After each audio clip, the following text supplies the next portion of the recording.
गुरुदेव नाम लल्हाम जिनका सर्व मंगल धाम है, उन पूज्य गुरु प्रभुपाद को मेरा कोटि कोटि प्रणाम है।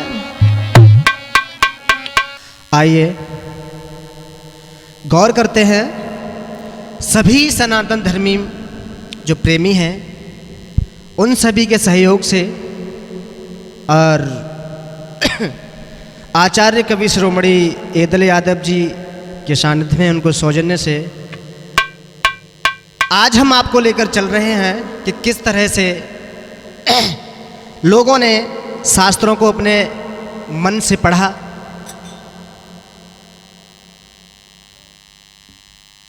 और शास्त्रों का तोड़ मरोड़ किया है, वैदिक शास्त्रों का। तो एक हमारे जयदेव शास्त्री जी हैं जो बौद्ध कथावाचक हैं, तो उन्होंने कुछ अप्रामाणिक पुस्तकें पढ़कर वैदिक धर्म पर कटाक्ष किया है। तो आइए उनके जो प्रश्न थे उनका जवाब देने के लिए मैं धार्मिक शास्त्री गांव मऊपुर बहादुरपुर जिला अलीगढ़ से हूं और उनको बता देना चाहता हूं कि बिना गुरु के जो अध्ययन करता है वो कहीं ना कहीं शास्त्रों में तोड़ मरोड़ करता है, क्योंकि उनको ज्ञान नहीं होता। और साथ ही साथ बताएंगे, उनको प्रमाण देंगे कि कैसे सनातन धर्म का विज्ञान से कितना बड़ा नाता है, किस तरह एक से एक पढ़े लिखे लोग सनातन धर्म के अनुयायी हैं। तो सुन लेना जयदेव शास्त्री जी, जरा ध्यान दें।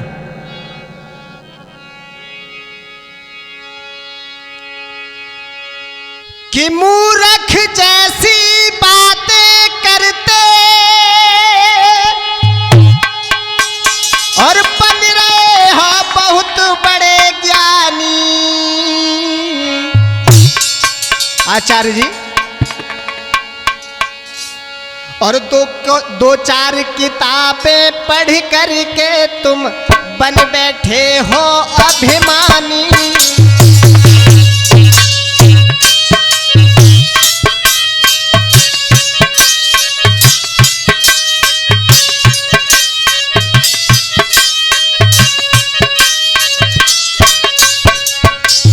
क्या कहा है उन्होंने? हमारे जो आराध्य देव भगवान श्री राम को गुंडा कहने से पहले एक बार सोच लिया होता। और किस आधार पर उन्होंने गुंडा कहा है मैं ये भी बता देना चाहता हूँ। उन्होंने कहा है कि महाराज दशरथ ने जब सरवण का वध किया था तो राम की मर्यादा कहाँ चली गई थी। शायद आपको ज्ञान नहीं है, अधूरा ज्ञान अंधा होता है। जयदेव शास्त्री जी, हम अब शब्दों का प्रयोग नहीं करेंगे आपके खिलाफ, लेकिन प्रमाण देंगे। जब दशरथ जल लेने के लिए उस नदी पर गए थे अपने माता पिता के लिए, तो दशरथ ने जानबूझकर सरवण का वध नहीं किया। उन्होंने समझा था कि कोई हिरन पानी पी रहा है, जरा शास्त्रों को पढ़ लिया करो। आधा ज्ञान लेकर YouTube पर मत आओ और ज्यादा विद्वान ना समझो अपने आप को। और बता भी दूं कि महाराज दशरथ शब्द भेदी थे, उनका बाण शब्द जहां होता था वहां लगता था।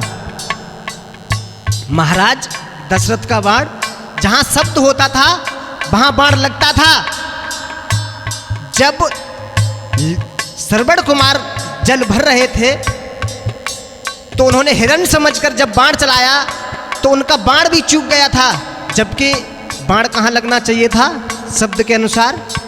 उस बर्तन में जहां आवाज हो रही थी। लेकिन वो बर्तन को छोड़ के श्रवण कुमार के कैसे लगा? आपको ये भी बता दूं, महाराज दशरथ एक बार शिकार खेल रहे थे। और शिकार क्यों खेलते हैं?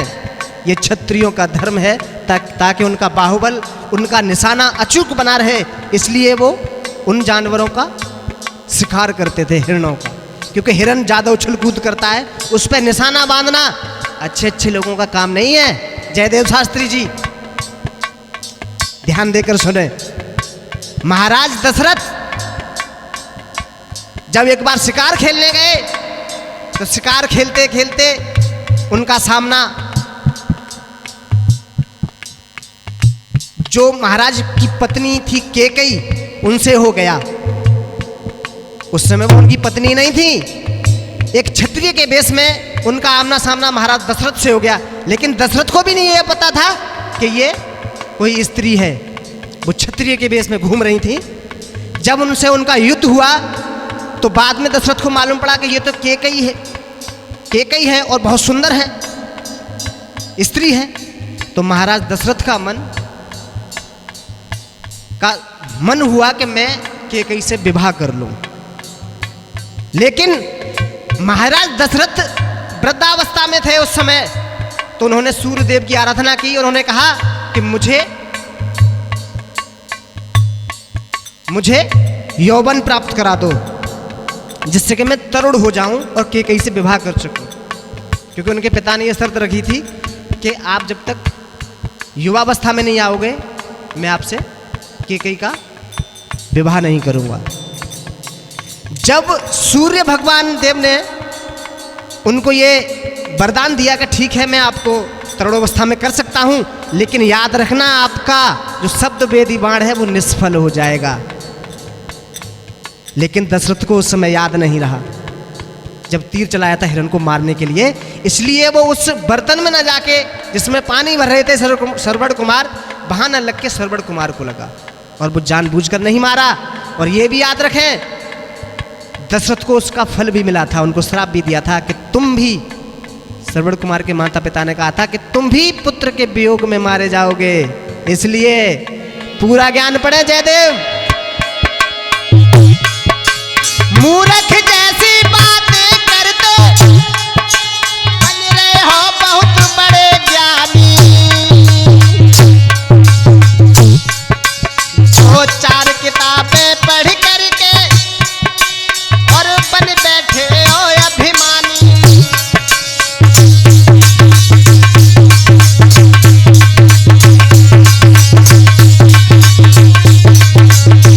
और ध्यान दें, बिन गुरु के अध्ययन करते हो, बिन गुरु के अध्ययन करते हो, तस बुद्धि तुम्हारी बौरानी। अर्जुन, जयदेव शास्त्री सुन लेना, जयदेव शास्त्री सुन लेना, तुम मत ग्रंथ पढ़ो तुम मन मानी।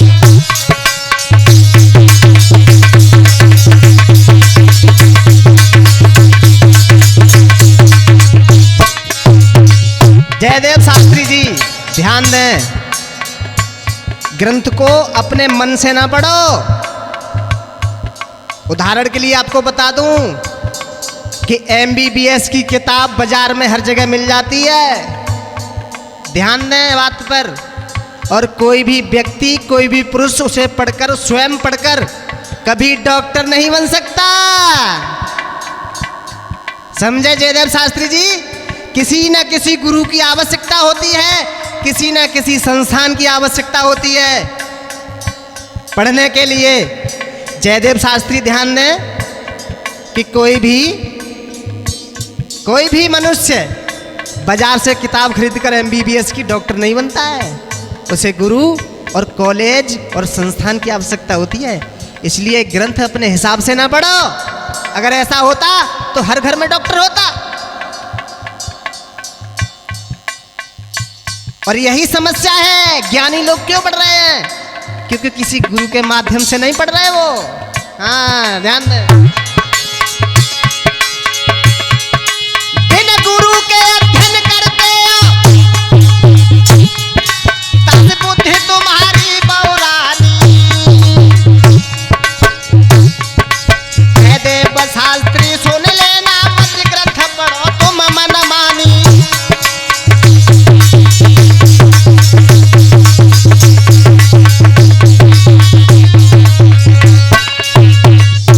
जयदेव शास्त्री जी, ध्यान देकर सुने। आपका पहला प्रश्न क्या था कि वाल्मीकि जी ने रामायण लिखी और वाल्मीकि ही लोग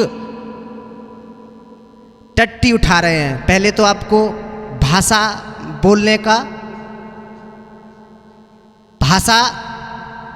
बोलने का तरीका नहीं है। आप ज्ञानी बन रहे हो, ऐसे शब्दों का प्रयोग नहीं किया जाता है आध्यात्मिक विषयों में। आपने सीधे सीधे बोल दिया कि वाल्मीकि जो लोग हैं वो टट्टी उठा रहे हैं। आप टट्टी की जगह मल शब्द का प्रयोग भी कर सकते थे, लेकिन आपने नहीं किया। और आपने कहा कि रामचंद्र जी के भक्त थे और रामचंद्र जी ने उनको टट्टी उठाने वाला बना दिया। रामचंद्र जी ने उनके साथ सही नहीं किया। तो सुन ले, ध्यान लगा करके सुने। और आपको बता दूं कि आपने जो बातें कही हैं वाल्मीकि जी के ऊपर, आपने जातिगत आधार पर कही हैं। क्षत्रिय, ब्राह्मण, वैश्य और शूद्र आपने जातिगत आधार पर कही हैं। लेकिन भगवान श्री कृष्ण ने जब अर्जुन को संदेश दिया था गीता का, तो उसमें कहा कि वो वर्ड सिस्टम मैंने बनाया है। लेकिन वो वर्ड सिस्टम कैसा है? वो वर्ड सिस्टम कैसा है ये ध्यान दें जरा।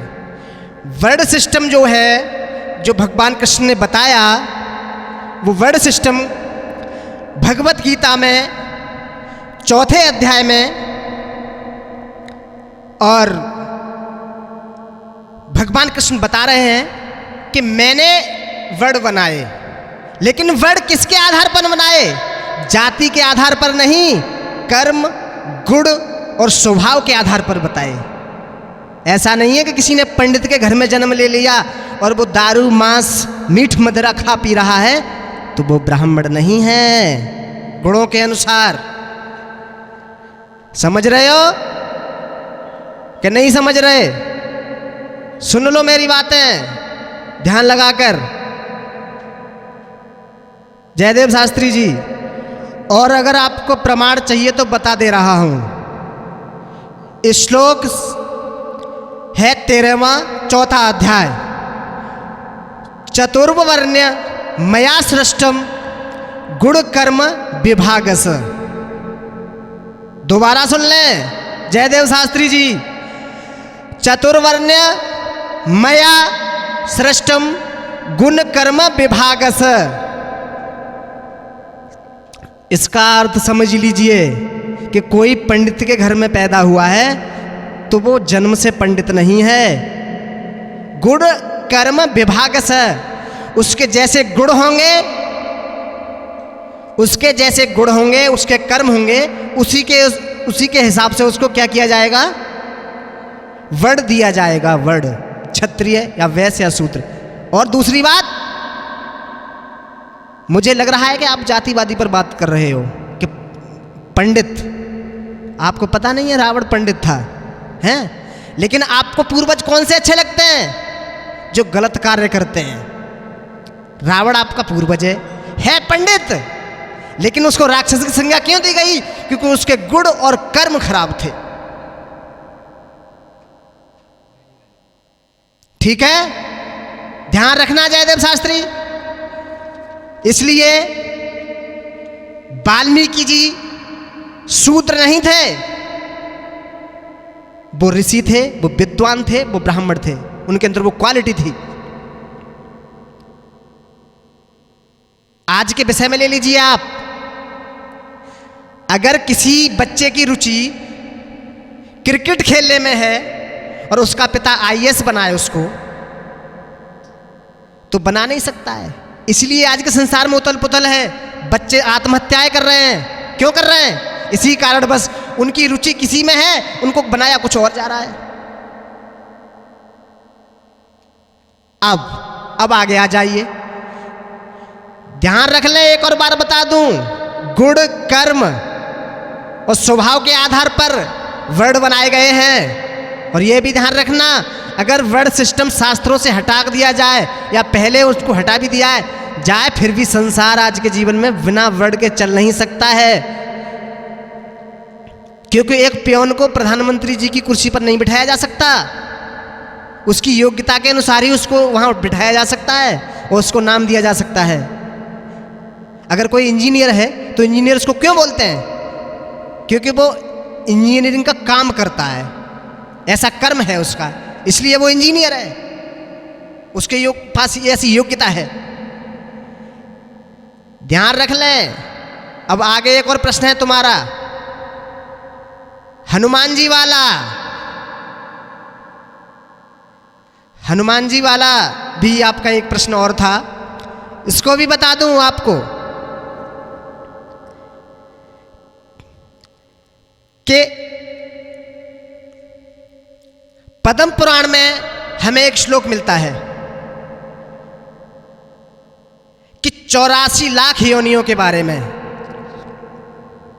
और ये श्लोक है, बता दूं आपको बोल के, जलज नव लक्षणी स्थावर लक्ष्य विमस्ति क्रमयो रुद्र संख्यक पच्छनाम 10 लक्षणम 63 लक्षाणी पशव चतुर्लक्षाणी मानव। ध्यान दें, चतुर्लक्षाणी मानव, मनुष्य की 4 लाख प्रकार की योनियां होती हैं। और हनुमान जी को आप बंदर बता रहे हैं ना, तो संधि विच्छेद कर लीजिए। अगर संधि विच्छेद ना आता हो तो सीख लें, बा नर। आचार्य जी, बा नर, आधे बंदर और आधे मनुष्य। नर का मतलब है मनुष्य, वानर। और विज्ञान भी बता दूं आपको, डार्विनवाद का सिद्धांत पढ़ लेना कि आदमी का पूर्वज बंदर था। ये वही योनि है, 4 लाख मनुष्य में से एक योनि ये भी है कि आदमी का पूर्वज बंदर था। ये डार्विनवाद ने कहा है विज्ञान में। ठीक है क्या ठीक नहीं है? पढ़ लेना, और शास्त्रों के अनुसार आपको प्रमाण दिया जा रहा है। इसलिए वो प्रजाति धीरे धीरे खत्म हो गई।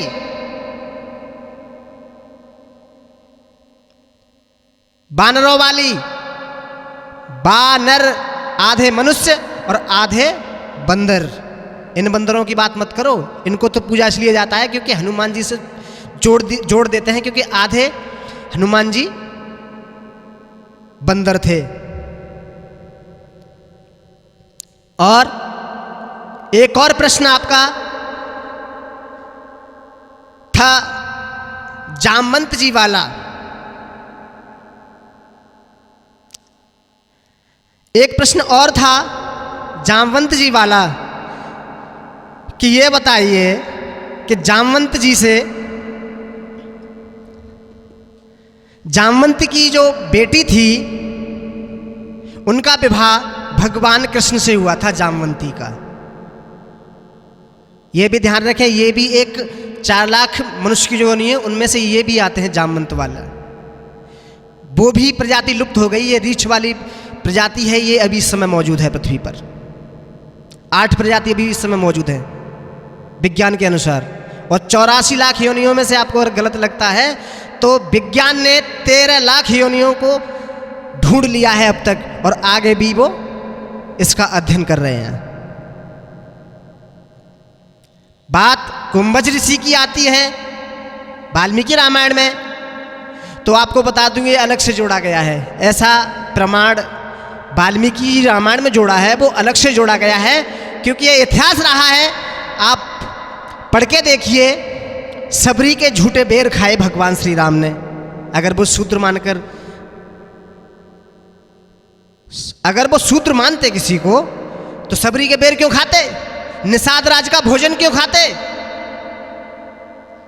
तो इसलिए ये प्रमाण जो तुमने बताया है, ये वाल्मीकि रामायण में अलग से जोड़ा गया है, क्योंकि भगवान श्री राम किसी से द्वेष नहीं करते थे। हाँ, आपको एक बात और बता दूं, आपने स्त्रियों को नीच कहा है, ऐसा वैदिक धर्म में कभी नहीं था, पहले भी नहीं था। केवल गुण, कर्म और स्वभाव के आधार पर शूद्र, वैश्य, क्षत्रिय हुआ करते थे। केवल क्षत्रिय, वैश्य, शूद्र और ब्राह्मण गुण और कर्म के आधार पर होते थे। इसलिए शास्त्रों को अपने मन से नहीं पढ़ना चाहिए। और तुमने पढ़े कैसे हैं मुझे पता है। उदाहरण के लिए मैं आपको बता दूं कि जयदेव शास्त्री, आपके पिताजी ने आपसे एक बार कहा कि एक बार बेटा भगवत गीता पढ़ लिया करो। उन्होंने कहा ठीक है, मैं पढ़ लूंगा पिताजी। जयदेव शास्त्री ने गीता पढ़ ली और अपने पिताजी को ही मारने के लिए दौड़ पड़े और बोले, पिताजी तुम नहीं मरोगे, तुम्हारा शरीर मरेगा, क्योंकि आत्मा ना तो मरती है। ये भगवान श्री कृष्ण गीता में बता रहे हैं।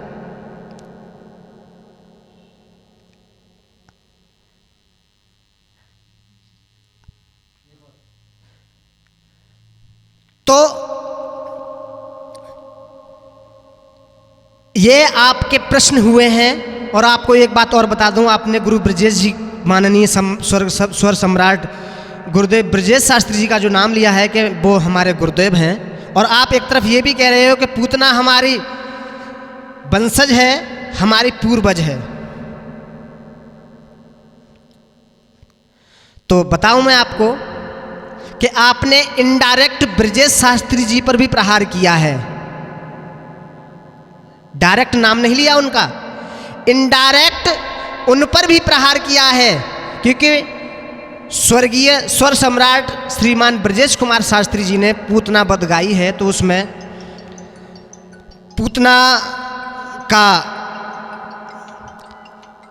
पूतना को राक्षसी कह के संबोधित किया गया है। ब्रजेश कुमार शास्त्री जी पर भी प्रहार किया है, क्योंकि उन्होंने पूतना को राक्षसी कहा है और तुम उसको अपना पूर्वज मान रहे हो, जबकि कंस यदुवंशी था। यानी कि तुम्हारे कहने का मतलब यह है कि जो भी गलत कार्य कर रहा है वो हमारा पूर्वज है। और आपको यह भी बताऊंगा कि महिषासुर कौन थे, ठीक है। तो ये कलयुग में हो क्या रहा है।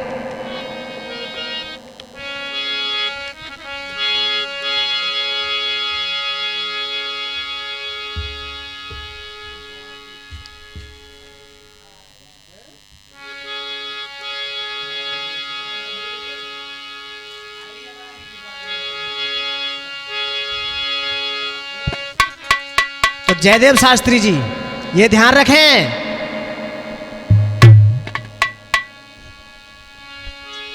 उन्हीं के गाने गाकर आप भागवतें कर रहे हो या बौद्ध कथा कर रहे हो, उनको गुरु मानकर, और उन्हीं को इनडायरेक्ट चैलेंज कर रहे हो, हैं?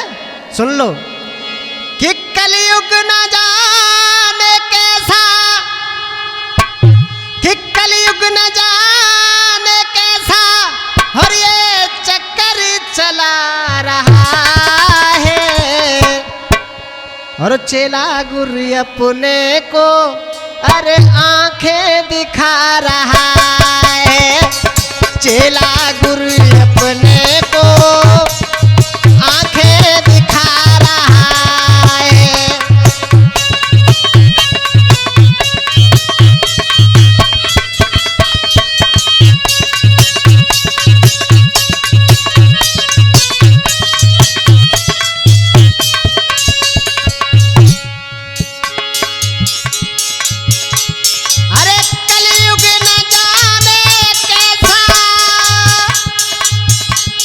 हर चक्कर चला रहा है, और चेला गुरु अपने को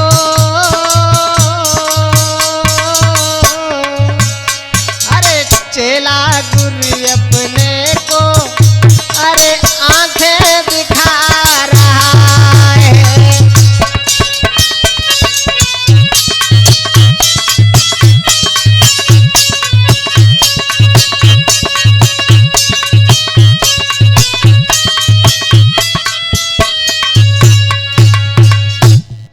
जयदेव शास्त्री जी, ब्रजेश शास्त्री जी को जो स्वर सम्राट रहे हैं, जिनको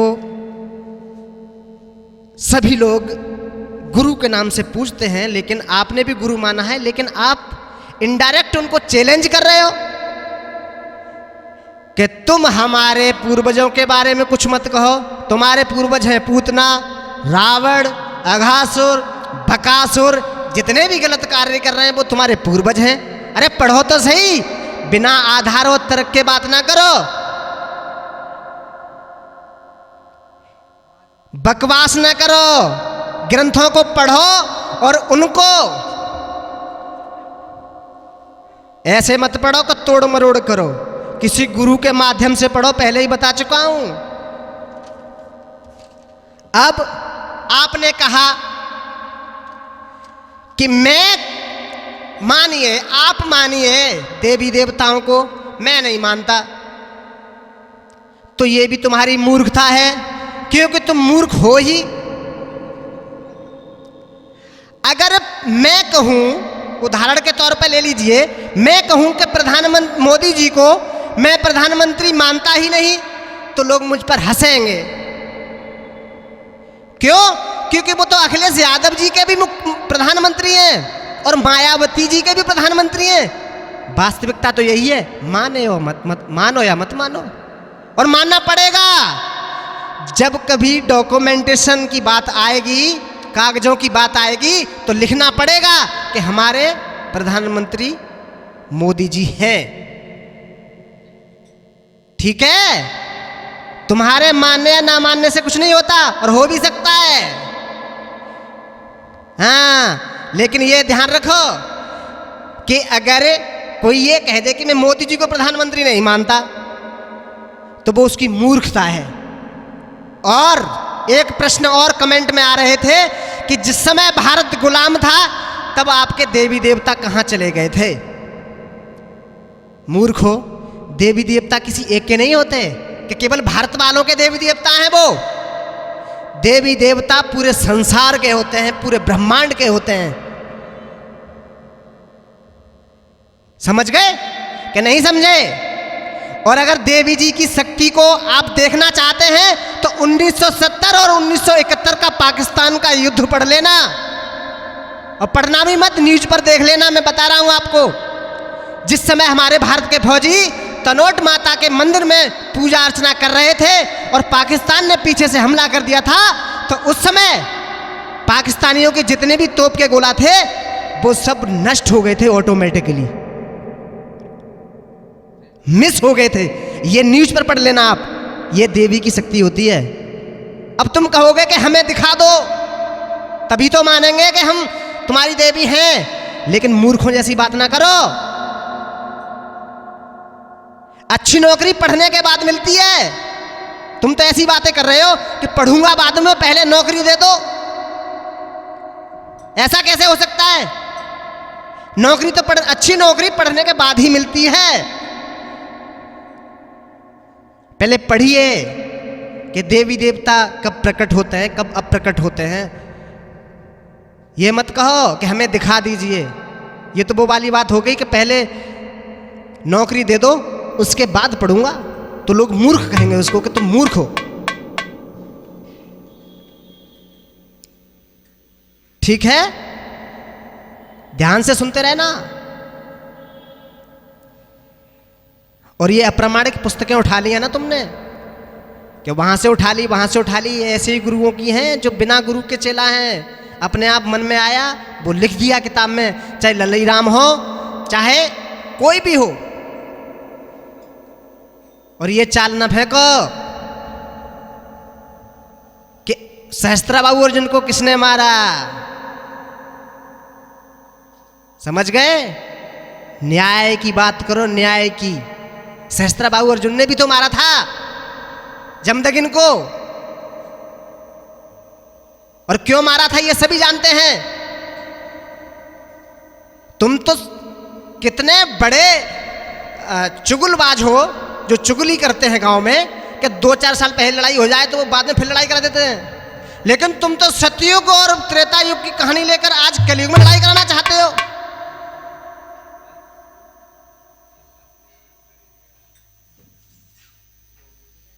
तीसरा, आपने कहा था कि कृष्ण मर गए, राम मर गए। जयदेव शास्त्री जी, ठीक है, आपके प्रश्नों के जवाब दे रहा हूं, आपको गाली नहीं दे रहा हूं जो आप सोच रहे हो।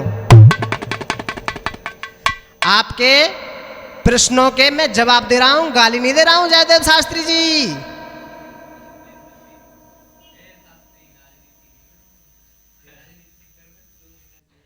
आपने कहा कृष्ण मर गए।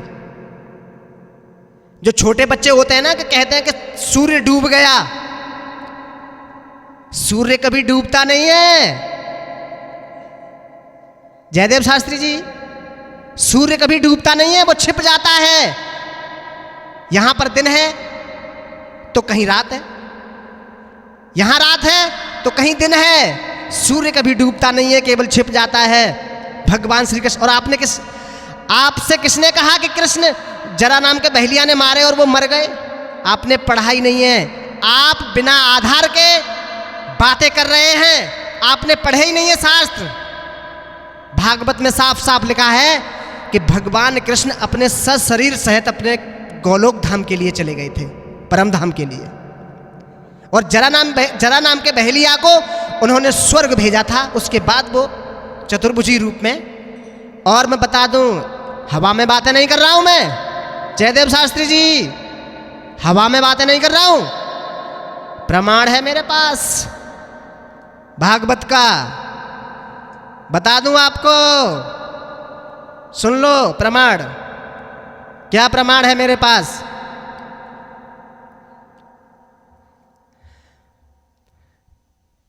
प्रमाण क्या है सुने। गोरखपुर की भागवतम में लिखा है, पृष्ठ संख्या है 765, एकादश स्कंध, श्लोक नंबर है 6। श्री कृष्ण भगवान का स्वधाम गवन, और श्लोक लिख लें और पढ़ लें। लोकाभिरामाम स्वतनुम स्वतनुम स्वतनुम, गांठ बांध लो। स्वतनुम का मतलब होता है अपने तन के सहित। धारणा ध्यानम मंगलम, योग धारणा यद्गत्वा धाम विष स्वकम।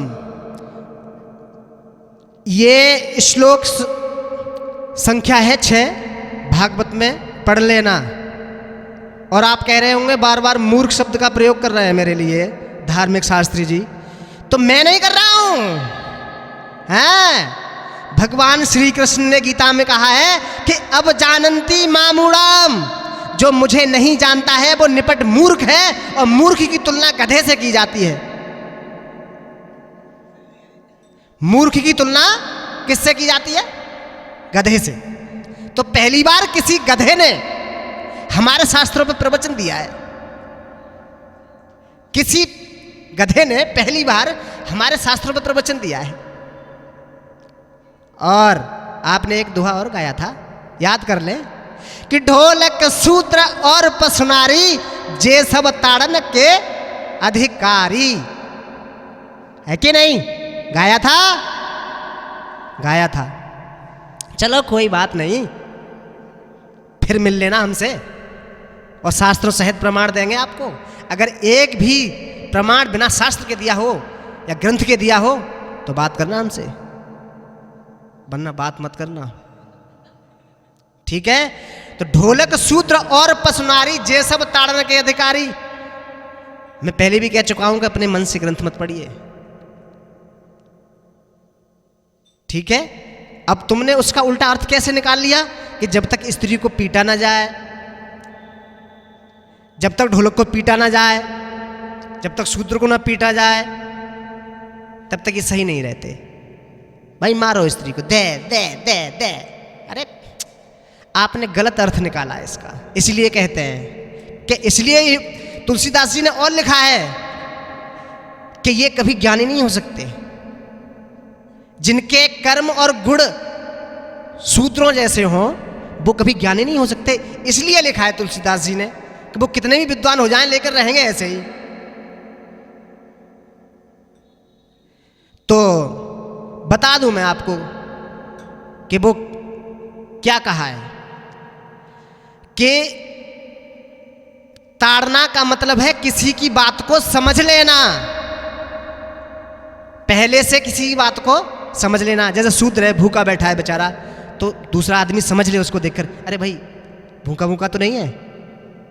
और पशु है, उसको देख के समझ लेना, अरे कहीं ऐसा तो नहीं है कि ये प्यासा तो नहीं है। दूसरा, ढोलक अच्छी नहीं बोल रही है तो उसको देखते हैं, यार इसके बराबर पानी वानी लगा के देखो, रिंच विंच से कस के देखो, है कि नहीं। किसी की बात को समझ लेना कि ये सही क्यों नहीं चल रहा है, उसको बोलते हैं ताड़ना। और तुम्हें बता दूं, हमारे जो स्वर सम्राट थे स्वर्गीय श्रीमान ब्रजेश कुमार शास्त्री जी, एक लाइन गाया करते थे, और वो लाइन कौन सी थी? आ जाओ।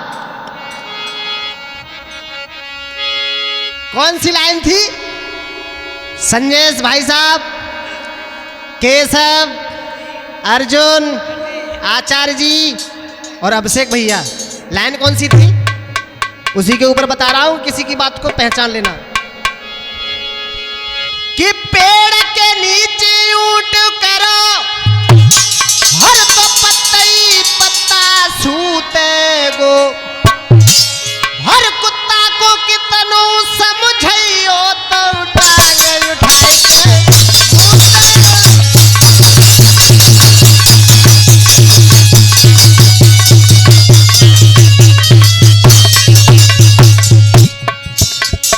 स्वर सम्राट जी हमारे एक लाइन गाया करते थे। उन्होंने बहुत सारी लाइनें गाई हैं, उनका कोई तोड़ है ही नहीं पूरे यूपी में। तो उन्होंने गाया था,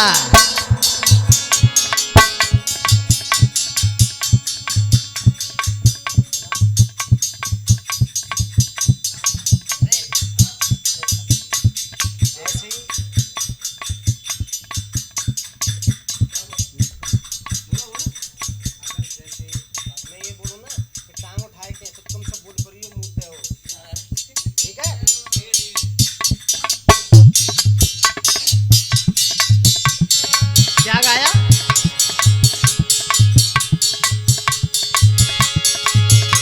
कि पेड़ के नीचे ऊंट करो तो पत्ता ही पत्ता सूते,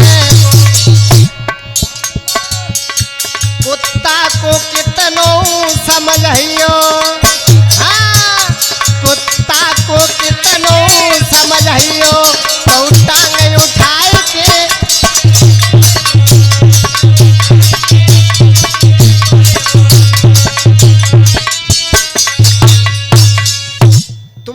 गाया करते थे कि पेड़ के नीचे ऊंट करो तो पत्ता ही पत्ता सूते हो, और कुत्ता को कितनों समझियो तो टांग उठाए के। तो जब ये गाते थे ना कि टांग उठाए के, तब तक जनता पहले ही बोल पड़ती थी कि मूते गो। इसका मतलब क्या था कि जनता पहले ही समझ लेती थी कि ये क्या बोलने वाले हैं। वो उनकी बात को ताड़ लेते थे, पहले समझ लेते थे। इसको बोलते हैं ताड़ना। तुमने गलत अर्थ निकाल लिया है कि नहीं? समझ गए? और कौन सा प्रश्न रह गया तुम्हारा? अब तो मुझे भी नहीं पता कौन सा प्रश्न रह गया। और प्रश्न हो तो बताना आगे। और कि केवल इन्होंने वैदिक धर्म के ऊपर ही, वैदिक शास्त्रों से ही प्रमाण दिया है, विज्ञान से भी प्रमाण दूंगा आपको। संस्कृत भाषा का उद्गम वैदिक शास्त्रों से हुआ है। और नासा प्रमुख को आप जानते नहीं होंगे। अगर विज्ञान की बात करते हैं आप, तो नासा प्रमुख को नहीं जानते होंगे आप। रॉबर्ट लाइटफुट, जिन्होंने चंद्रमा की खोज की थी, उन्होंने अपने वक्तव्य में कहा है, क्या कहा है? कि संस्कृत दुनिया की सबसे स्पष्ट और शुद्ध भाषा है। मैं भी संस्कृत बोलने की प्रैक्टिस करता हूं, पता नहीं क्यों मूर्ख भारतीयों ने इसका त्याग कर दिया। अल्बर्ट आइंस्टीन के ऊपर आ जाइए, उन्होंने क्या कहा था कि धर्म के बिना विज्ञान लंगड़ा है। धर्म के बिना विज्ञान लंगड़ा है, लंगड़ा चल नहीं सकता। अब विज्ञान के बिना धर्म अंधा है। रिलीजन विदाउट साइंस इज लेम और science without religion is blind.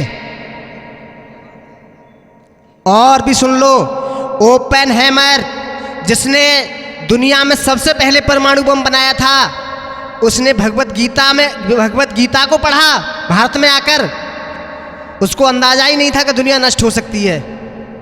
उसने भगवत गीता को पढ़कर, भगवान श्री कृष्ण ने गीता में कहा है लोक क्षय कालो अस्मि लोक क्षय कृत प्रबद्धो, सभी जगतों को विनिष्ट करने वाला काल में हूं अर्जुन। तो जब उन्होंने वो उसको ओपेनहाइमर ने पढ़ा कि दुनिया नष्ट हो सकती है, तब उन्होंने परमाणु बम को बनाया। उनको आइडिया कहां से मिला? भगवत गीता से। और भगवत गीता को सभी मानते हैं। आप भगवत गीता को नकार दोगे तो प्रधानमंत्री मोदी जी भी अगर कहीं जाते हैं, वो भी भगवत गीता वितरित करते हैं और कहते हैं इससे ज़्यादा बढ़कर देने के लिए मेरे पास दुनिया को कोई और चीज़ नहीं है। और ये भी बता दूं कि भगवत गीता कैसे एक विज्ञान है। भगवत गीता में लिखा है पुनर्जन्म होता है, विज्ञान ने साबित कर दिया पुनर्जन्म होता है। समझे जयदेव शास्त्री जी? संस्कृत पढ़ने वालों का दिमाग तेजी से कार्य करता है। और आप कह रहे हो ना कि ये हमारा धर्म बहुत बड़ा है। अमेरिका में सेटन हॉल यूनिवर्सिटी है, उसमें भगवत गीता को अनिवार्य विषय में लागू किया गया है। जो भी सेटन हॉल यूनिवर्सिटी में एडमिशन लेगा अमेरिका में, उसको भगवत गीता का विषय अवश्य लेना पड़ेगा, मैंडेटरी है। और ये भी ध्यान रखना, शायद ही ऐसा कोई देश हो जिसमें भगवान राम और कृष्ण की पूजा ना होती हो। यहां तक कि पाकिस्तान कितना कट्टरपंथ देश है हमारे धर्म के खिलाफ, उसमें भी 12 मंदिर हैं भगवान कृष्ण के। अरे ज्ञान नहीं हो तो पढ़ लेना, सुन लेना। दूसरी बात, आपने कहा था कि जीरो की खोज तो बाद में हुई थी।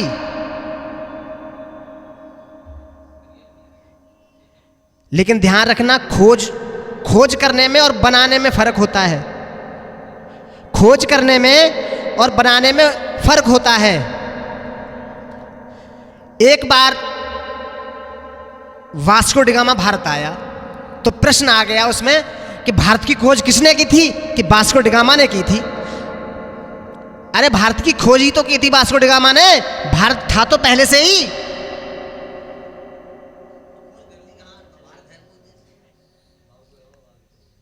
इसका मतलब यह थोड़ा ना है कि भारत को उन्होंने बनाया, कि भारत है ही नहीं पृथ्वी पर। आपने कैसे कह दिया जीरो? पहले 500 का नोट नहीं चलता था तो उसका मतलब 500 रुपए ही नहीं होते थे। 500 का नोट ही तो नहीं था, 500 रुपए तो होते थे।